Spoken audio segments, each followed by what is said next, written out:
I've actually just finished doing a series on lead guitar.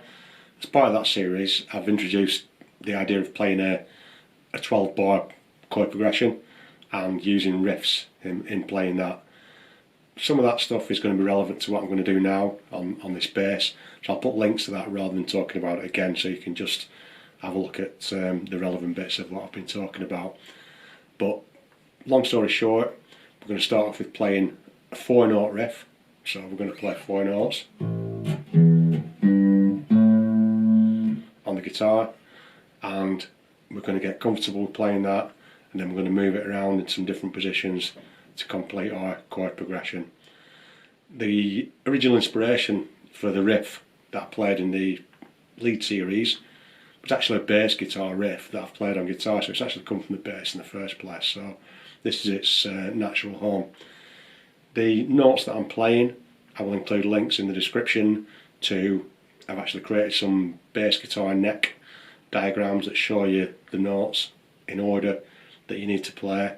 So if you can't see exactly on camera where my fingers are, don't worry about that. It's going to be down in the description so you can follow those diagrams.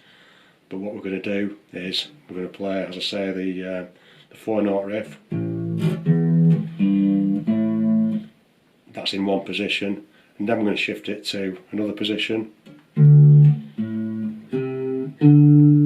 Same pattern, just a different position on the guitar, and then finally a third position.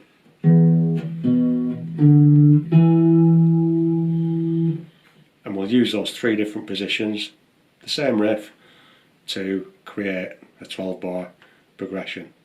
Seemed like an easy solution for me to just get something up there, because I've just done the lead guitar series. I've got the resources for that. It's in my head. It's based on a bass. Based on the bass, see what I did? And it should be fairly straightforward. So have a look at my lead guitar vid that I'll share, and also the bass neck patterns I've just mentioned. I'll play through now using a metronome. I'm going to play at 100 BPM. It's fairly moderate speed. As always, I always say on my guitar vids, if that's too quick for you, just turn your metronome down and play it slower. We can always build up speed. Aim to play the notes cleanly and so they sound nice, rather than rush your way through it.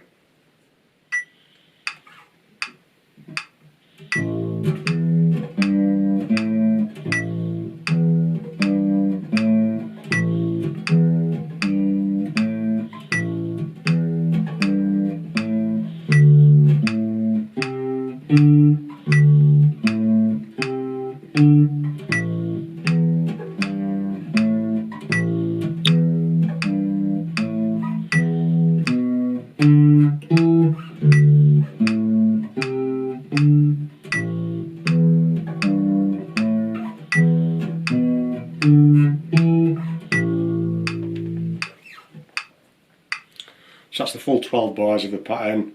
So what have I played? I've played the same riff in 3 different positions there. So using the same fingering, the same idea. All I've done is use 3 different positions of that riff.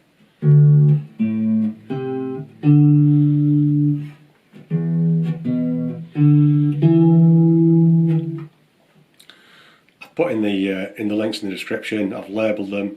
We've got 3 different, as I say, 3 different positions to do it. The first one I've called the A position. The second one I've called the D position. And the third and final one I've called the E position. So again, 3 different riffs played over the chord progression, matching the chords.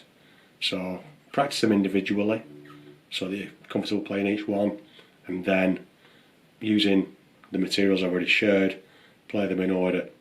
I'll put the order out again, and so on and so forth in the description, so you can just play along each position.